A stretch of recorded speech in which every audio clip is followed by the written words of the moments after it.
motion. Let's keep these wheels in motion. In motion.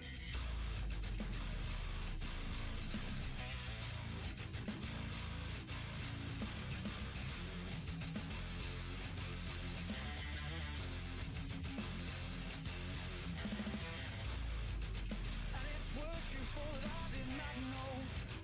Did you think I would let it go? Oh no. And in time, yes, I'll think it's absurd, but until then you'll leave your words. But lay on, lay on. Now it's time to defend your lies, lies you've been feeding me all this time. And will you reoffend? Oh darling, you say that you are innocent, but your words, they seem irrelevant, but still play on. Now it's time to defend your lies, lies you've been feeding me all this time. And will you reoffend? Oh darling, oh you have reached your lover's end. No more will we make pretend like we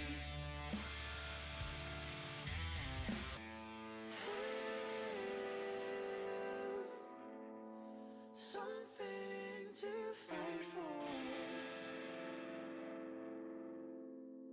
Oh.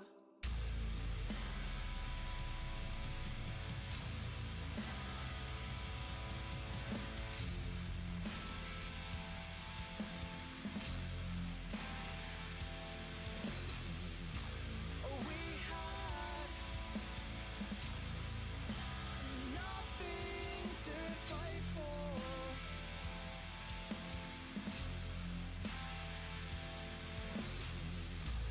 We had nothing to fight for.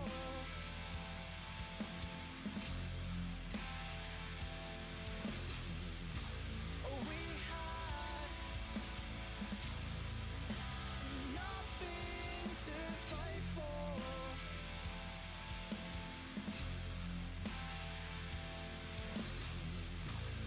We had nothing to fight for.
Good evening, race fans. How the bloody hell are we this evening?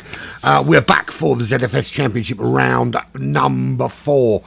It's been a while. Yeah, it has been a while, hasn't it? What's going on?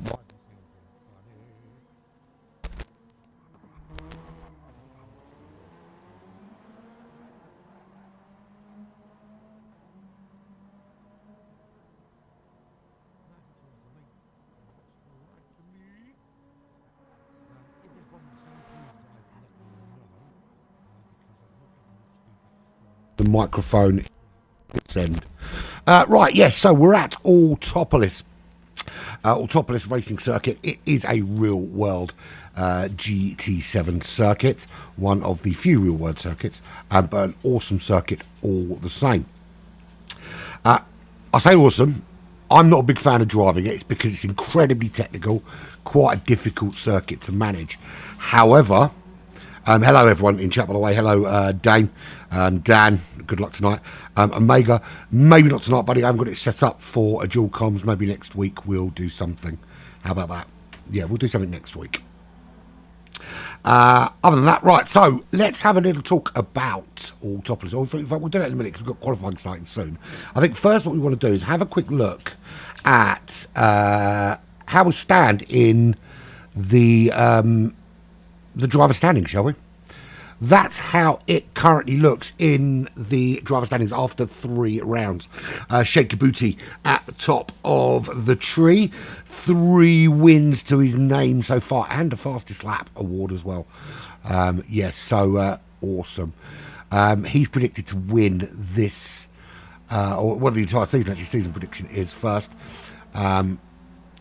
We'll see how that turns out. Dan, season prediction second. Thus far, not a great round 2 with only 6 points for him in round 2. But he is currently second in the championship. DJ, the big outperformer at the moment. He was predicted 9th in the championship, already sitting pretty in that top 3.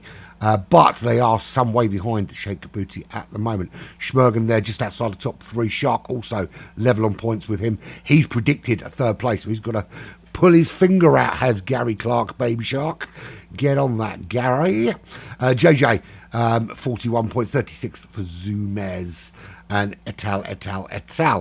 In terms of today's predictions, Sheikh Kabuti, of course, predicted for the full 25 smackaroonies. Shark predicted for 22. Dan for 20 for 3rd place. Schmergen, I think he's going to be just outside that top 3.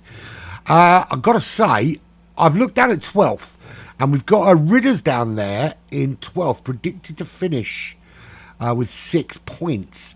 I've got to say, from what I've seen of Ridders in other series, he's pretty damn quick, his Ridders, and I think he's going to surprise a few people and outperform that prediction today. We'll see, though. It's going to be one of those days. It's wet. Wet. So anything can happen in the rain, as you well know. Autopolis, very, very tricky circuit. Incredibly technical. And it's not actually used that often for international events. It's very much a sort of Japanese-only circuit. It's situated right down in the southernmost island of Japan. That southernmost island is called, I can't remember, begins with a K. Yeah, I can't remember, but it's the southernmost island of Japan. We are about to start qualifying. Oh, no, we're not. Ignore that. But it was originally conceived, and that's 3,000 metres above sea level on the top of a mountain in a national park. And it was the brainchild of a Japanese multi-millionaire who spent $500 million to build this circuit in 1990, which is when it opened.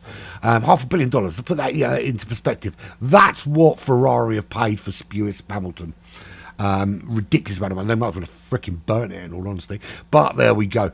But yeah, he wanted to create a kind of rich Japanese person's retreat where they could show off their art, and there was state-of-the-art facilities and the motor racing circuit. And he spent $500 million to do that. Turns out that 3 years later, it was to essentially shut down when he went bankrupt. It was bought in 2005 by Kawasaki, who now own the circuit. It is regularly used for a lot of internal racing series for Japanese series, like Super GT and those kind of series. Motorbike racing as well, quite significantly. It's 52 meters elevation, pretty much the first half of the circuit downhill, second half back uphill again into the mountain. 4.6 kilometers, 2.9 miles for those of you who still use miles. 19 corners, and many of them incredibly tricky, and we'll have a little look at them in a second when we do an onboard during qualifying, which is about to begin. And then we'll talk a little bit more about the circuit, because it was destined at one stage to be a circuit used for Formula One. But because he went bankrupt in 1993, it didn't happen. Right, so we are ready to go. There we go, boom shanker. Right, so yes, so basically the circuit was open for 3 years. It's only ever held one international event, and that was the World Sports Car Championship final round, and that was won by Michael Schumacher with another German driver whose name escapes me. They won that event. That was very early on in its inception, but of course after 1993 it did very little. I think 2003 was the first real kind of racing back there, and then bought by Kawasaki, as I said, in 2005. The biggest failure of this circuit, it's a very scenic circuit, and very incredibly complex, incredibly technical, and will test the best of drivers. But it is 40-minute drive from the closest town of any kind. So just not feasible as an international racing circuit, because you know, people don't want to travel 40 minutes in a car down narrow winding roads. Imagine doing Formula One here. I mean, anyone that's been to a Formula One race weekend will know just how busy it gets, regardless of where you are in the world, how big the circuit is, how easy it is to get to. It's absolute carnage in and around the circuit. Here it just wouldn't be feasible unless you're flying in. But Dan is out first, so Dan will get the on board as he starts his first hot lap. You can see there the rain is already coming down. I'm expecting qualifying time to be mid 46, low 47, maybe, depends on the weather, of course. It is already getting very close to intermediate tyre weather. So here we go, winding up the lap. Dan flicking out to his left hand side. You're looking for your braking point, getting turned into turn one. Very, very tricky turn one. As it turns round to that right hand side, you've got the second right hander almost straight up afterwards, which you take flat out. Another big braking zone. This is the most technical part of the circuit, actually. Sector 1 and the first part of sector 2. Round to the left hand side, you're feathering that throttle, waiting for the moment you can point the car straight and get on the power. But you can't, because again, you're braking for a massive 180 switchback right hander, which takes you back, and you start climbing up the hill now back towards the peak of this circuit. Nice little fast sector breaks up the end of sector 2. As you head down, you've got a big braking zone at the top here, where you flick to this left hand side, and the road just drops away from you with a slight camber as you head down to the dreaded penalty line. Nice little run down here. Good overtaking opportunity at the bottom of this hill here for this right-hander, which flips you round straight on top of another right-hander, which kind of brings you back round on yourself. Penalty picked up there for track limits. It's not going to be ideal for him on his fast lap. Only 10 minutes for qualifying here as well, and the softs do not last very long. Final bit of the circuit coming up. You've got under the eyes bridge, as I like to call it. The road flicks to the right hand side. You've got to get this right, because you want the car lined up perfectly for the final left-hander, which gives you the run down past the start-finish straight and the longest straight on the circuit. And here we go. Dan coming straight into the pits from that, because obviously he's going to have to serve a penalty. So no time set by him. That means that Vale is on provisional pole with a 1:45. No, it's not. I looked back up and it was Shaker Booty with a 1:45.9. What did I say? I said mid to high 46s, and Shake Your Booty comes out, chucks that out of the bag. That is a phenomenal lap. Absolutely phenomenal lap. Do not underestimate how good that lap is, because it is there. This is why he's the current championship leader and the one that most drivers fear. They're all in the same car. It is the Mitsubishi Lancer Evo Group 3 car, which is a brilliant motor car. So it's all about how the drivers can get the car working for them. Vale is on the front row with Shake Your Booty. He hasn't managed to dip into those 45s just yet. 46.3 for him. Excuse me. JJ on row 2 with Jax for company, just separated by a tenth of a second there, and a tenth back to Stu Shelton, who has got Shark, who needs a good finish today to get back into that top 3, the more and more motorsport driver. Just 5/100th of a second outside the top 5, but sitting comfortably at the moment on row, well, relatively comfortably on row 3. Schmergen and Edinburgh Lad are currently on row 4. Edinburgh Lad with some fresh boots on, looking to improve on his time, but nothing much separating Zumez. They're in 9th, Vescu in 10th. The still to set time is there, Dan. Vescu still to set time, Dan still to set time, and Ridders still to set time from Revolution Racing. But I tell you what, that's a really big number that Shake Your Booty's put up on the board there for people to try and chase. It's going to be incredibly difficult for anybody to match that time, I think, particularly in these conditions, which are going to be ever worsening. It's going to be light rain throughout, but with the conditions getting ever, the track will get wetter as the time goes on. Or will it? This is the thing. The 46 absolute on the money for Ridders to put him on row 2. So has he got that sub 46 lap in him? And I said, don't count this guy out, he's good. Now the question here is the rain heavy enough to move into the realms of them needing to use the wet weather tyres, either the intermediates or maybe, well, I very much doubt we're going to get to full wets. But is it going to get to the stage where intermediate tyres are a viable option? Or will the cars be carving out a dry racing line which just keeps the circuit dry enough to stay on those slick tyres? Now, the racing softs aren't going to last much longer than 4, maybe 5 laps at a push. It's quite a high tyre wear here at Autopolis today, and relatively high on the fuel as well. So if they are going to be using slicks, they would probably be better off on the mediums, certainly in the early stages of the race, if you want to run long. If you're in the top 3, then you're probably best off starting on those soft compounds and just giving yourself that little bit of a cushion out in front.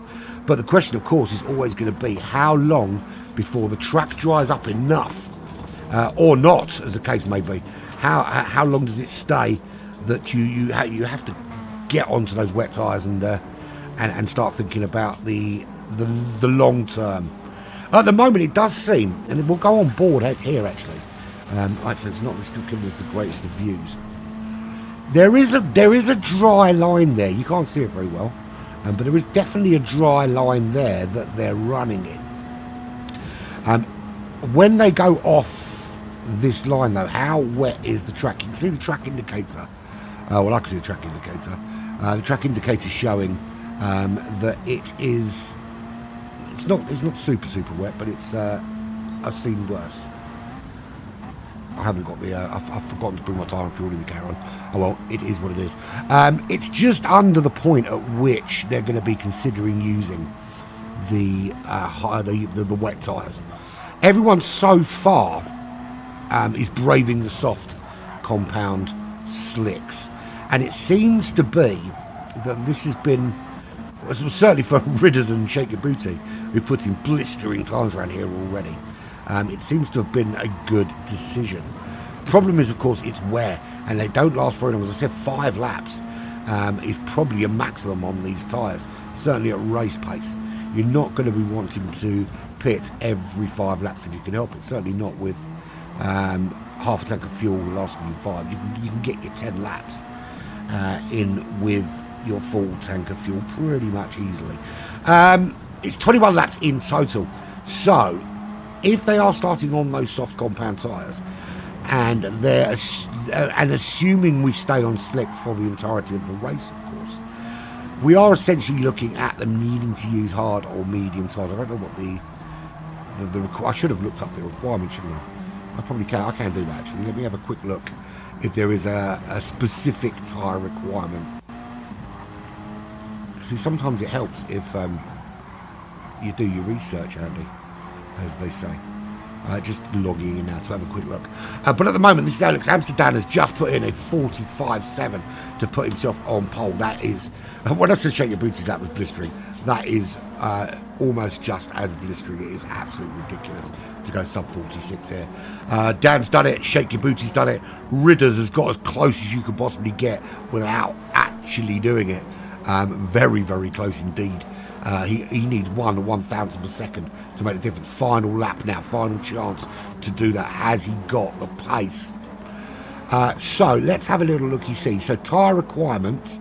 They must use. There's no tyre requirement because it's a wet race, so they can use whatever they like. It says only racing softs.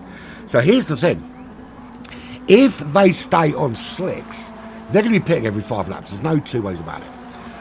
Maybe if you're super brave, you can squeeze a 6th lap out. But I think anything beyond that, and you are risking an absolute nightmare of a race. So at some stage, are they going to be considering using the wet weather tyres for the longevity that those tyres give them?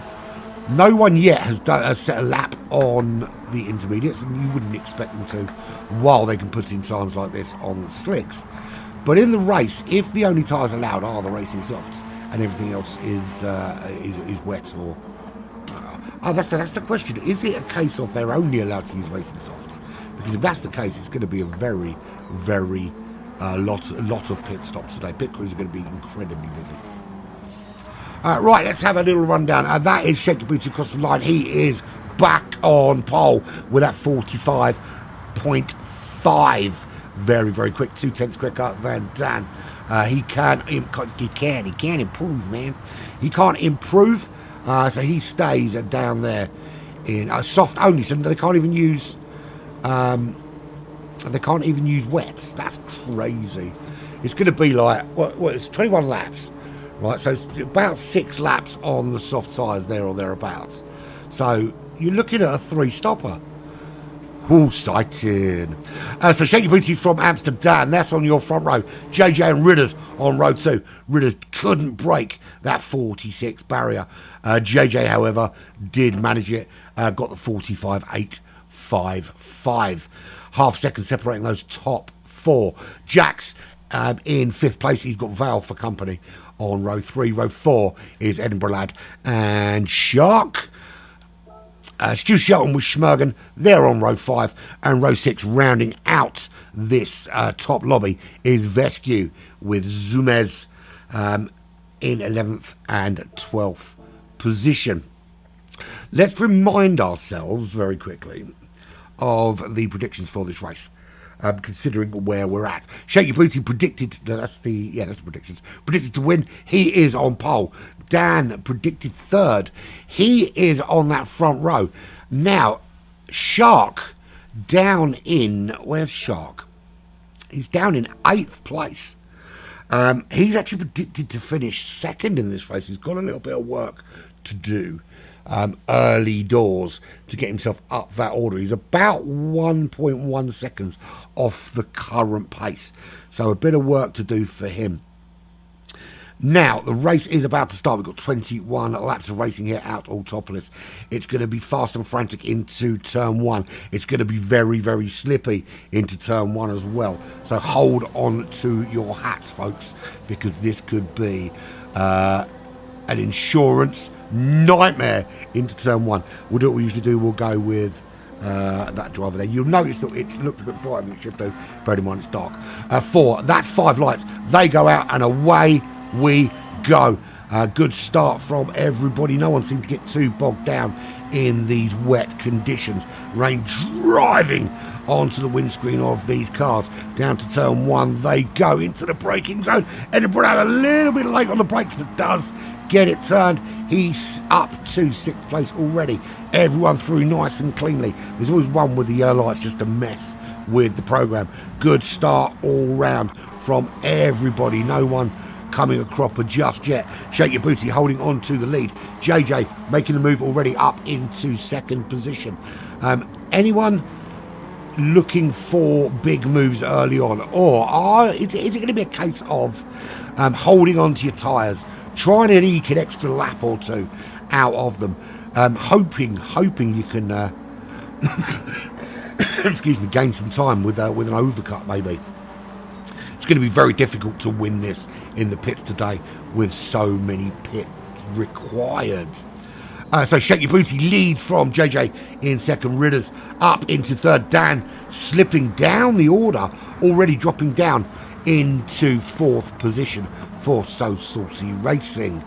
It's Jax with Edinburgh Lad, they're 5th and 6th. Shark already gained a place. He's up to 7th in the candy livery. I love the retro feel of the candy livery. If anyone remembers candy, it was it's still, I think it still is a brand. Shark was having a little look at Edinburgh Lad, and he's certainly putting a lot of pressure on him in these early stages. 4.5 seconds already separating the top 7 as the top 3 start to pull away. End of lap 1, that's a great exit from Shark. He's tucked in right under the rear wing of Edinburgh Lad.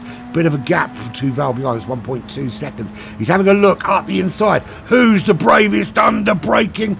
They break about at the same time, but Shark able to hold the line a little bit better into turn 1. Gets that move done. He's up into 6th position. And you see just how strong the slipstream is. Really towards the end, you can just see the extra momentum into the braking zone. They're both a little bit later on the brakes for Gary Clark, for Shark there. But it wasn't that much significantly later. But the extra speed he carried into the turn just made the difference there. He was able to get it slowed down. Lead already 1.8 seconds. Shake Your Booty, the Greek driver that has been nothing short of a phenomenon over the last few series of ZFS racing.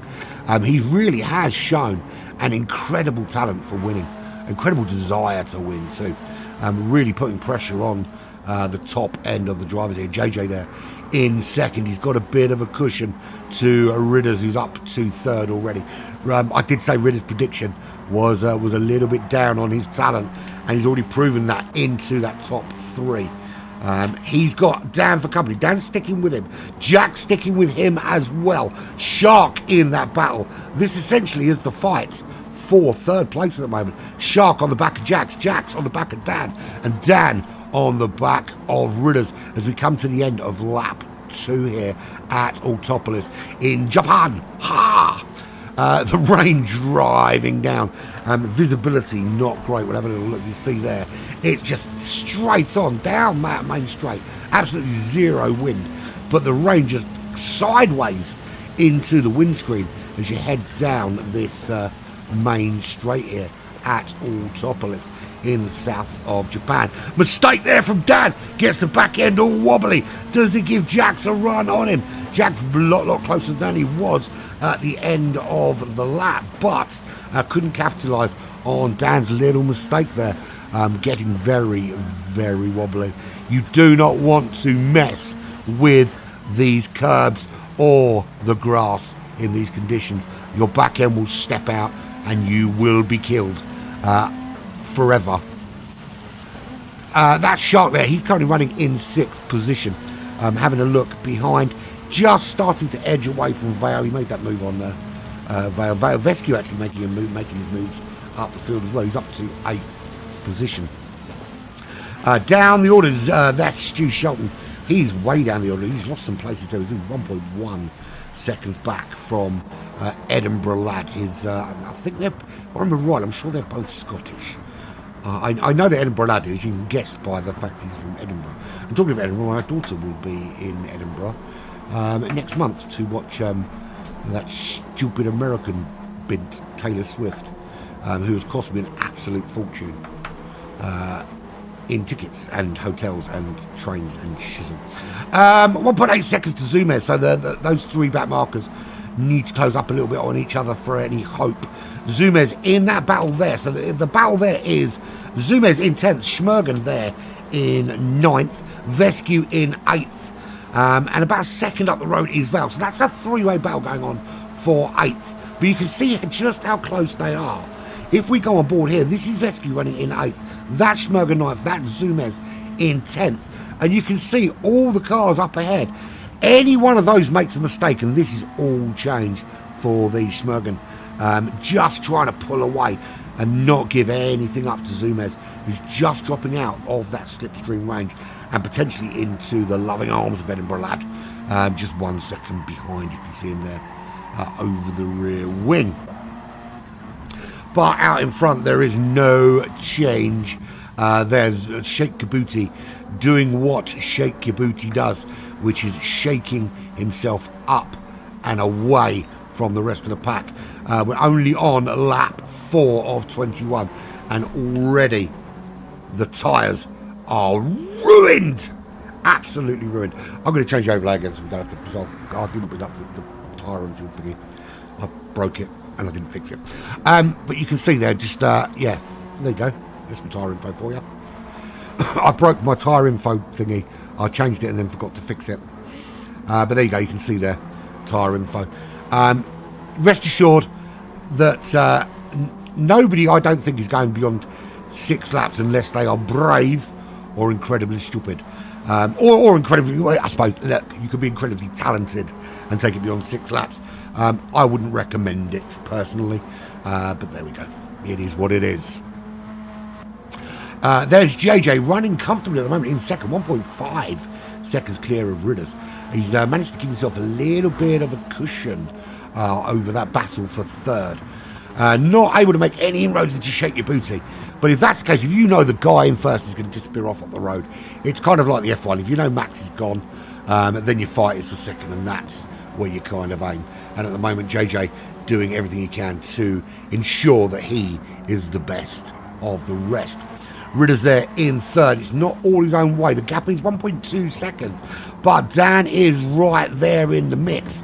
Has started to pull away now from Shark. Shark's made his way up into that top 5. But his tyres are in trouble. One more lap really before he needs to start thinking about a pit stop. It's going to be a 3-stop. It doesn't matter how you dress this up. This is a 3-stop race. Nothing you can do about it. Just suck it up because it is what it is. That battle's not over. This is the battle for from Schmergen to Shark there in 5th. This is what that battle looks like. I mean, even Zumez to an extent is in that battle. He's not too far behind. Edinburgh lad there. I mean, there's not a lot separating the top 5. And we'll see as we head into the main straight. You'll see just how close, even after 5 laps, these cars still are. Of course, they are the same. You know, there's no difference in performance. They're all in the same equipment. So it is down to little fine margins. Who can find the extra tenths in each corner? Who can get the most performance out of this phenomenal car? This the Mitsubishi Lancer Evo is a phenomenal car. However you want to dress it up.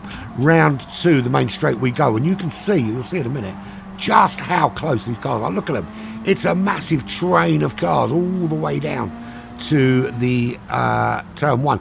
And that's the first to blink. That's Stu Shelton. He's in at the end of lap 5. First one in for tyres. The head of that battle, that is there. That is Shark at the head of that battle. He has just edged a little bit away from Jax, but his tyres, as you can see here, in trouble. Big trouble. Going through the field, actually everybody now, a lot of wear on that front left tyre. Dan's managed to hold on to his tyres a little bit.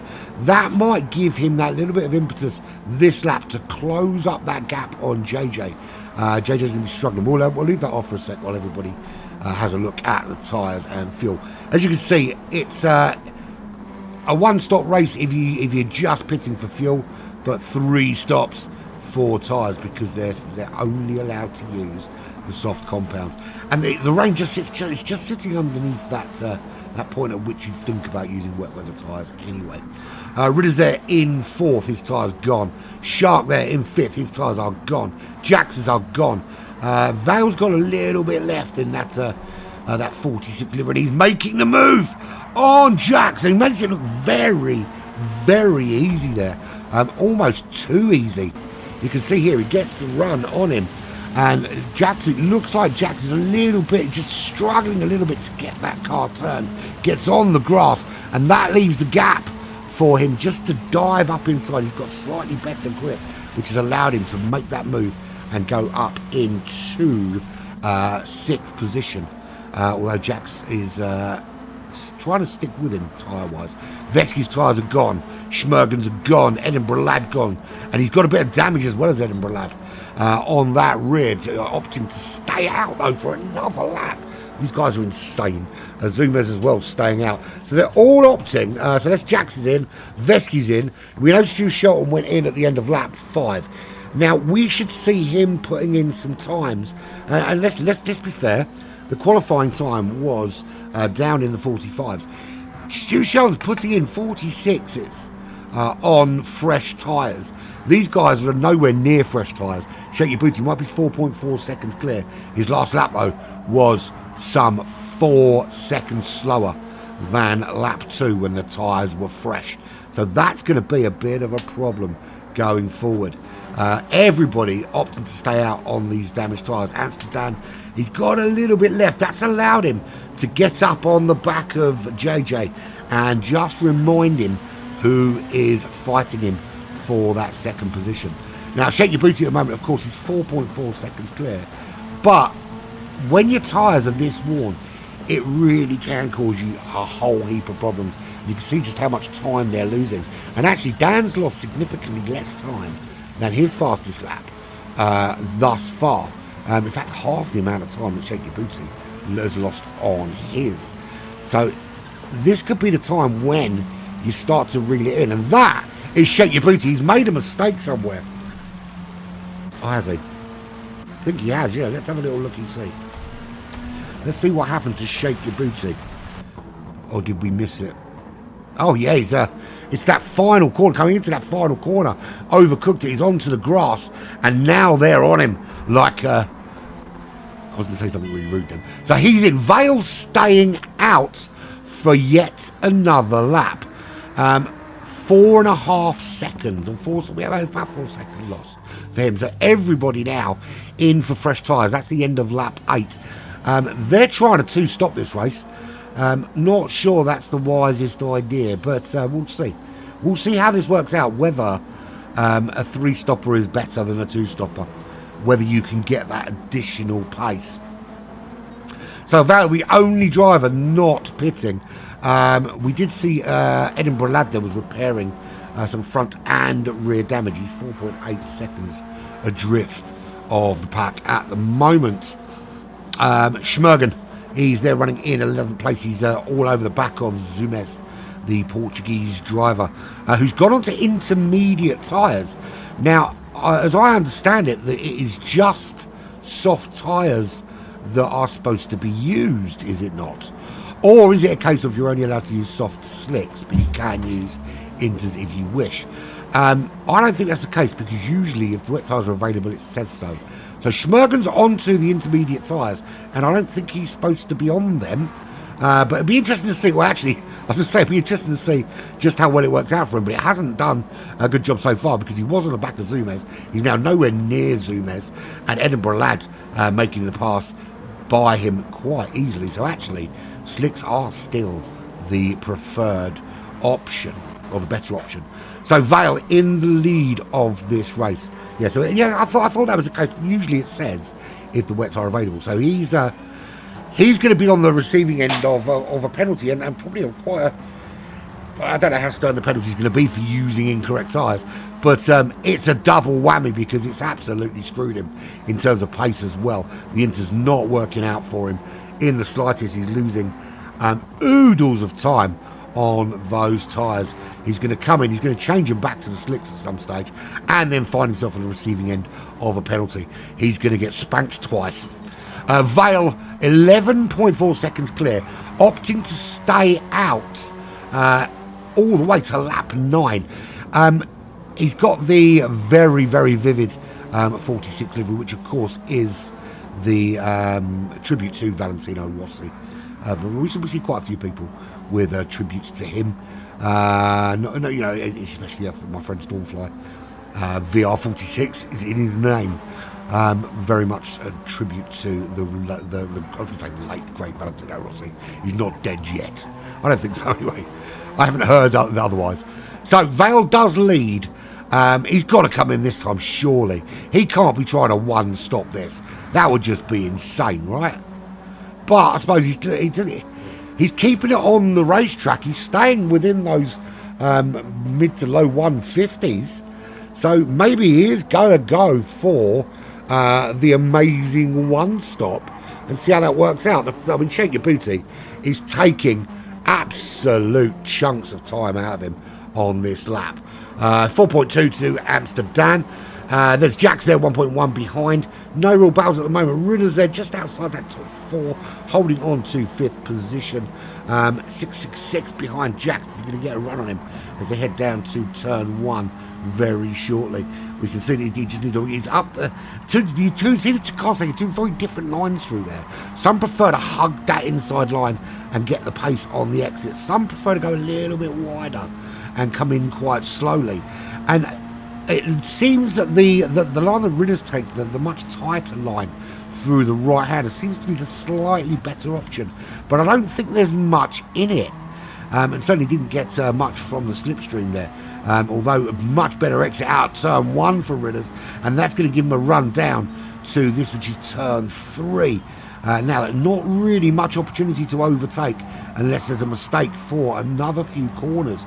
He's going to have to kind of hang on until they get into the end of Sector 2, beginning of Sector 3, unless, of course, Jax leaves the door open for him, which he hasn't done as yet. He's firmly keeping that door shut. And, of course, when it's wet like this, you don't want to be going too far off the racing line. You've got that kind of dry line you're working with. You do not want to be putting your tyres anywhere near the grass and taking the temperature out of those tyres and certainly losing any of the grip. Massive mistake from Jax. Goes incredibly wide into the hairpin. That allows Ritters to smoothly and calmly take that position with the greatest of ease. You can see here Ritters just bides his time and round he goes up into what is now 4th position. Shark tipped for a top 3. Currently 2.1 seconds behind Jax. Is as the mistake Jax made, and you see his tyres looking pretty ropey already. But I can. Vale into the pits finally at the end of lap 10. Like a madman. Shake Your Booty taking the lead of this race with a 1:45.4 to boot. That's a phenomenal. That's a qualifying pace lap from him. Considering how long the tyres do not last that long, you would have thought you'd just take it a little bit easier. 5.3 seconds is his current lead. Right, let's do a full unadulterated rundown, shall we? So here's Shake Your Booty, the Greek driver, leading from Amsterdam by 5.4 seconds. Dan with a bit of a gap now to Ritters, who is up into that top 3 after Val pitted. He's 2.2 behind, but pulling away now from Jax, who left the door open. Ritters said, "Thank you very much, I'm coming through that. See you later."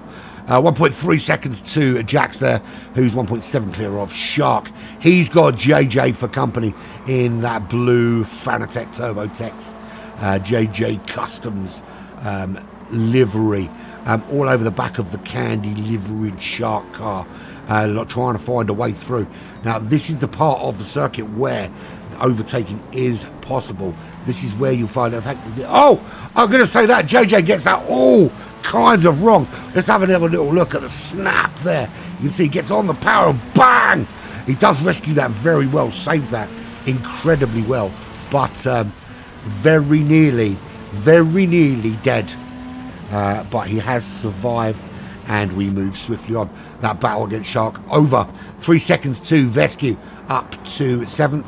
He's got Stu Shelton just a second behind. Stu Shelton right at the end of his next pit stop, though. He pitted first to pitted at the end of lap 5. Everyone else stretching it right out to lap 8, lap 9, and in the case of Vale, lap 10. 6.2 seconds to Zumez, the Portuguese driver. He should move up when Stu Shelton goes into the pits. Edinburgh lad there in 10th. 3.2 seconds to Vale, who I suspect is trying to one-stop this. Not entirely sure it's the smartest thing he's ever done, but I think he's trying to one-stop it. And Schmergen has a rage quit to the pits, having originally come out on the intermediate tyres. Now, you would have thought, bearing in mind there's going to be a penalty coming your way for putting on the incorrect tyres. And this is obviously the problem with things being broadcast, is you don't get away with jack shit no more. And I've got a story about someone getting caught doing something in a minute. But you would have thought that you'd kind of ride it out. You think, okay, look, I'm going to get some sort of penalty, but what I need to try and do is get something out of this race. And you know, I'm of the view that if you finish the race, you get your points. But if you quit in the pits, you get nothing. And I mean, I'm not entirely sure if ZFS have that same policy. That's how I think it should be done. I think if you aren't prepared to finish the race, then you don't deserve the points that would offer you. You don't just get the points for turning up. Otherwise, people would just sit in the pits and do an entire championship and potentially get some points out of it. So you'd think he'd try and do what he can to move up the order, but you know, it is what it is. It could be it was an honest mistake. He saw the rain was coming down. He thought he'd try for the intermediate tyres, realised that they weren't working, and has given up the ghost. So Shaky Booty leading, just trying to find if there's a battle. There is a battle there. That is Shark and Jax and JJ all having a little ding dong between them as we head down the main straight to complete lap 12. JJ getting ahead of Jax into the pits. So JJ right up behind Shark is using that slipstream on the candy car. And I don't mean the car's made of candy. I mean it's got candy written on it. Can't get close enough to make the move. But we're starting to see the second round of pit stops now. Jax has been in Stu Shelton. Stu Shelton staying out a lot longer this time than he did the first time. We went in lap 5 last time. He's now out. It's lap 13. So he's gone for a slightly different approach when you see how long everybody else stayed out. Yeah, I said I had an interesting story about, we'll keep an eye on this JJ and Sharp battle actually. Interesting story about people getting caught and doing something they shouldn't do. And we're talking about way back, I say way back like it was a long time ago, last year for the Nuremberg. And the only reason I'm reminded of this because it's coming around again in a couple of weeks' time, the Nuremberg 24 hour with the Endurance Racing Federation. JJ doesn't get that snap oversteer this time and is right up behind Shark. He seems to get a much better exit out of there when he doesn't snap oversteer that Mitsubishi. He's looking at the inside. Shark doing a very good job actually to hold that off, not give him anything. Couple more opportunities potentially, as long as the thing is through here, as long as Shark stays on those apexes, doesn't leave the door open, there's nowhere for JJ to go, and he just has to bide his time and stick in behind. Which line do they take through this right-hander? Are they both going to go tight? JJ going for the old switcheroo, hoping there's a gap open. He's going to get a much better run out of here, both on the power. That's a good run. Up behind Shark, he's got that slipstream. He's tucked in under the rear wing, heading down to turn 1. Shark desperately trying to break the toe. Is he going to pull out? He's going to pull out, under braking into turn 1. JJ on the brakes, gets in turn, makes that move. He's up into 4th place. That's a great move, particularly with the state of those tyres as they are. Although Shark now coming back at him as they head into turn 3, round the outside. JJ's not going to leave the door open, surely. He's going to stick to these apexes now through this technical section and just keep Shark at bay, and Shark rightfully backing off through this tricky second sector. So a bit of a gap. So Shake Your Booty still leading. Dan 4.8 seconds, 4.8 to Ridders. Ridders firmly now inside that top 3. 14 seconds separates the top 3 from everybody else at the moment.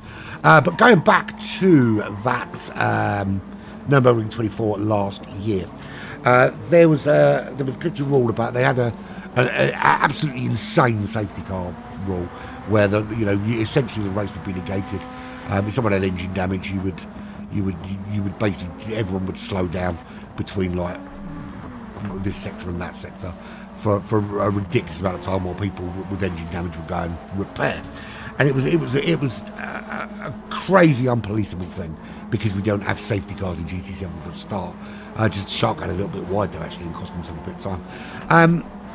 But what it allowed cars to do was, if they got engine damage, it would allow it would basically close up the entire field, and it did several times during that race.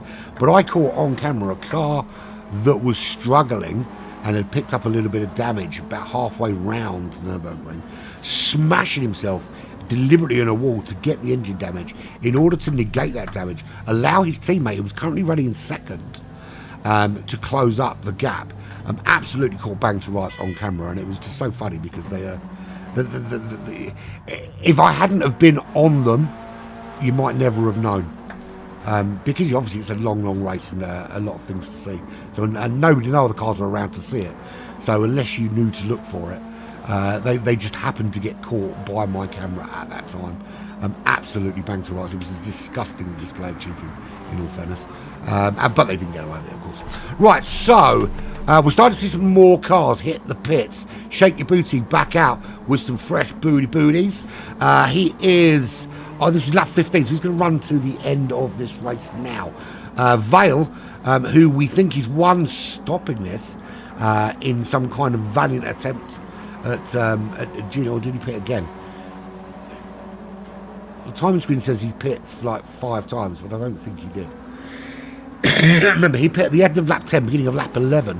If he's one stop in this race, he is behind Shake Your Booty already.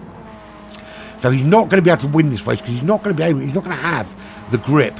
Well, I mean, look, he hasn't got the pace of Shake Your Booty anyway, but he's not going to have the grip of Shake Your Booty towards the end of this race. His tyres are going to be in a desperate, sorry state of affairs. He will have the fuel to go there, and we know that he quite happily go 10 laps on dead tyres. Dan has done his final pit stop. He's going to run to the end now. So you've got to do basically 8 laps on these tyres in their current condition. 1.9 seconds behind Vale, but I imagine as his tyres warm up and Vale's disappear from underneath him, Dan should, with the pace that he's got in those high 146s, low 147s, should move up into second. The question, of course, is who out of these guys is going to make that move up? Jax, is he running to the end? Is he going to have to pit again? If so, he's going to be out of that battle completely. It's currently 5.9 seconds outside the top 3, but already well out of Endorphin. How you doing, man? Good to see you. Well out of sync with the pit stops as it is. So we think Vale is definitely going to go for the one stop, which is crazy, but we'll see how that works out for him, because if Jax has to stop, he can stay ahead of Jax. JJ is going to run to the end. Vescu as well will run to the end, although he did pit a little bit earlier than the others. Ridder's also running to the end. He was at one stage banging on the door of that top 3. A bit of work to do for the RRT driver to get himself back into the contention for a podium finish. Shark, another podium contender. We've seen him have some great battles there just outside that kind of top 5, really. Bit of work for Gary Clark to do. Baby Shark, Gary Clark. Yeah, a bit of work for him to do to get himself into contention. Lap 16 of 21 here at Autopolis. This is round 4 of the ZFS Championship, coming at you live from the southernmost island of Japan, at the top of the highest mountain, 3,000 meters above sea level, where it is chucking it down's the wrong word. It is drizzling on the racetrack, and they've only got soft tyres to use. Stu Shelton is running in 9th, 3.8 seconds behind Shark. He's got Edinburgh Land 3.5 behind him. Zumez, the Portuguese driver, brings up the rear because Schmergen gave up after lap 10. First putting on the incorrect tyres and then quitting to the pits because he didn't want to. Jax pitting again to the end of the race. Now, I thought he might hang out a little bit longer, but he's opting to see what he can do with a bit of pace. Now, these tyres will be pretty darn fresh on lap 21. A lot of the drivers around him won't necessarily be that fresh. Schmergen also... Schmergen also doing the same thing. He's not. Schmergen's quit, isn't he? So Zumez 4.8 seconds there, 5.3, 5.4. Let's call it 5.5 seconds ahead. Jax has got some work to do. We know that Jax is more than capable of those mid 46s. He can sustain that now to the end of this race. But how much pressure can he put on Zumez or Edinburgh Lad? Edinburgh Lad there with a penalty and Zumez right up behind him. This could potentially be a gain for the Portuguese driver up behind the Scot there when he serves that penalty. Penalty line not too far away now. We'll see that they'll round this. A sweeping right-hander. They've got the 180 switchback at the top of the hill here into the braking zone. They go keep it nice and tight. We've seen a few cars go wide through here today in these changeable conditions. Changeable from it's bloody cold and wet. Through that penalty line, Zumez gets much closer to the back of Stu Shelton, of Edinburgh Lad. Not quite enough though to make the difference. The reason I'm thinking of Stu Shelton is because as around this corner, that's Stu Shelton there up ahead in the yellow Stanley motor car. 2.6 clear. Shark running in 7th position. I don't know if he can, man. He's got a lot of work to do. Shark all up in Vescu's business right now. Both of them, although Shark's got slightly better tyres, and Shark's has put in. That's a pretty. 45.6 is only a couple of tenths off of the fastest lap of the race, set by Sheikh Yabuti. So Shark on a charge now to get that Murrow Motorsport Candy car into the top 3, as was his race prediction. But he's got to get past Vescu first, and he's not going to let that happen far too easily. 1.7 up the road to Ridders. Ridders in the top 5, but with an awful lot of work to do. 45.9, his fastest lap of the race. He's starting to ramp up the pace, chasing after JJ. Dan now ahead of Vale, who is one stopping this to the end. Valiant effort, bearing in mind that some drivers have been 3 stopping this race, and it is really a 2-stroke 3-stop race. So Vale with a valiant effort, currently riding in that top 3. But I fear that by the time we get to lap 21, we're on lap 18 now. I think JJ and Ridders, certainly JJ, but possibly also Ridders, will be right up in Vale's business and giving Vale something to worry about. So Shark on Vescu, he wants to get past him as quickly as possible because Ridders already 2.1 seconds up the road and pulling away. He doesn't want to see the RRT driver disappearing off into the distance. Does Shark from Murrow Motorsport. Round this little sequence at the end of Sector 3 they go. You can see here, he's looking for the move up the inside. Wasn't there. He's looking for the exit. The exit's going to be absolute paramount. Does he get a good one? Yes, he does. But does he manage to stay in that slipstream? Wasn't quite enough. Looks like Vescu did a lot better coming through the final couple of corners. And that means Shark only just now picking up the toe. You want to be picking it up the moment you get on that power. Vescu going a bit wide though into turn 1. That Shark right up behind him. He's having a little look. Vescu blocking the road off. But Shark finds a way through to turn 3 into the braking zone. Very, very difficult place to overtake. But Shark makes that stick and he's up into 6th position after what was quite a brave overtake there. So you can see here, as they head down to turn 3, he holds that inside line, gets on the brakes that little bit later, which when you're on the inside there, very difficult thing to do, gets that move done and knows that he can drift out wide on the exit because he'll have the inside line for turn 4. So up into 6th goes Shark, but Ridder's now already 3.3 seconds further up the road, so a lot of work for him to do, and he lost quite a lot of time. Bearing in mind he did a 45.6 before he got stuck in behind Vescu. Vescu is trying to stick with him, but not looking good at the moment. Ritter's there, 5.4 seconds to JJ, 18 seconds outside. Sheikh Yabuti out in the lead. We're on lap 19 of 21. Ritters will get a absolute ton of money today from his performance over prediction. So if you don't know how ZFS works, you're watching for the first time, essentially it's a game within a game. So they have their own online career mode. So each of these drivers are racing for ZFS credits. And the better you perform against your race prediction, the better your payout. Of course, the higher you finish, the better your payout too. And you use those credits to buy yourselves garages and cars and tools and all the kind of things that make your racing that little bit better. Ritters will get a decent payout here purely because of the difference between his position and his prediction, although he still does need to make a move. So Vale now dropping out of that top three. JJ did, as we thought, catch him. Vale valiantly trying one stop here, but I don't think he's worked out for him. And if we look at his lap times, he is capable. He did low 47s. So we know that he's capable of some half decent times. And it's not the 46s of those guys out in front, but I wonder whether that extra stop would have been worthwhile. Doing that extra stop and not losing quite so much time in the tail end of this race, because it's very obvious that Ritters is going to catch him, and I actually think Shark as well. I think Vale is in great danger of dropping outside the top 6 on these last couple of laps.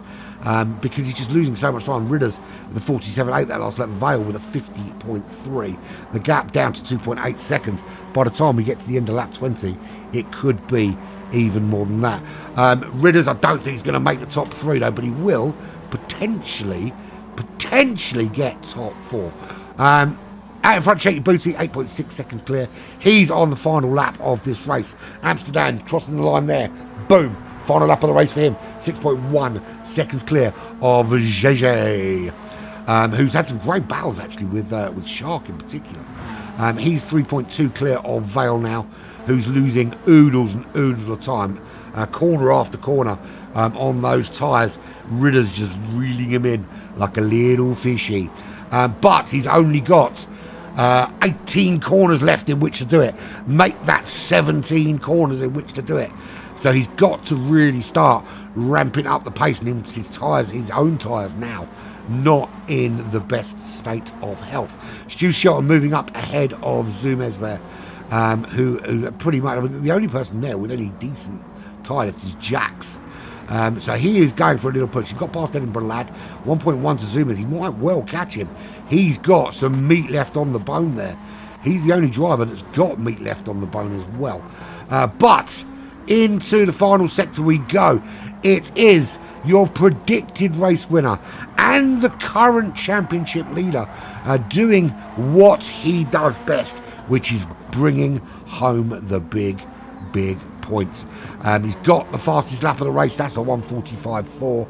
No one's going to beat that now. Not in these conditions. Not with tyres this worn. Just a couple of corners stand between Shake Yabuti and another victory in this series. And this will make it 4 from 4 for Shake Yabuti as he rounds that final corner and heads to the line. Shake Yabuti wins here at Autopolis in round 4 of the ZFS Championship. 7.6 seconds back to Dan. Again, forever the bridesmaid, never the bride in this series. JJ home in third. Great drive from him. Vale, can he hold on for fourth? Ritters all up behind him, but Vale, I've got to say, I stand corrected. Vale did a valiant job at the end there, holding on for fourth place. Ritters in fifth. Shark home in sixth. Vescu in seventh. Jax will come home in eighth, or will he? He's ahead of Stu Shelton. Those tyres he put on at the end made all that difference. Don't get ahead of Stu Shelton to finish eighth. Zumez in 10th. So Stu Shelton in 9th, Zumez in 10th, and Edinburgh Lad will come home in 11th position. Schmergen did not finish the race, but my driver of the day, without question, is Vale, because he set out from the outset to one-stop this race, and wasn't a lead for a time after the first round of pit stops, but to hold on as he did, bearing in mind that drivers chasing him down were drivers like Ridders and Shark, who are no slouches when it comes to racing here at ZFS, and for Vale to hold them off for fourth, that is an outstanding performance from the Swedish driver, and all credit where it is due. I thought the one stop was absolute stupidity, and yet again I am proven wrong by the brilliance. To hold the car on the road for that long with such little grip as well, it must be so frustrating. You get in a car, you've got some tyres on it, and you only have grip for 2 of 10 laps. Phenomenal performance from Vale. Shake Your Booty, of course, we can't forget he is the winner. He did do exactly what was expected of him. But there we have it. That's round number 4 done and dusted. We move swiftly on. We've got another round next week, of course. We are back to business, of course. We'll have a run through of who is what and who is where. Right. Let's have the official results. There we go. With a fastest lap as well, 1:45.4 for Shake Your Booty. And that is another win for him in this series. Dan with second place behind him. Just now starting to edge a bit closer. He had that one bad race a couple of weeks ago, which has taken him off the pace a little bit, but he's back in the mix. JJ with another podium to his name. Vale with a valiant performance that brings him up to 4th place. Ridders in 5th. Shark there in 6th. Vesky finishing in 7th with Jax rounding out the top 8. Stu Shelton in 9th. Zumez in 10th. 11th was Edinburgh Lad, and Schmergen was still running apparently, but he did not finish. We're back next week. We are in the Red Bull Junior at Road Atlanta for 30 laps. That's going to be pretty frantic stuff. Then we're back in Japan for Tokyo Express East. Over to the UK for Goodwood. Then the Broadbean Raceway. Le Mans, Circuit de la Sarthe in the Audi R18. And then we finish round 10 in a few weeks' time at back in Japan again for Kyoto Yamagiwa. But we are out of time. We're done for another week here at ZFS and Black Flag Racing TV. Not much else going on this week, I don't think. We're back on Sunday with more multi-class racing with the boys over at Simza. And we do have the Nürburgring 24-hour coming up, which I can't remember when that is. I think it's the weekend after. Not this weekend, coming the following weekend. I will check and keep you posted. And of course, that will be here or hereabouts, certainly. Actually, in fact, we've got a lot going on that weekend. Anyway, thank you for joining me. It's been emotional as always. And we'll be back this time next week with some more of the same. It's been emotional.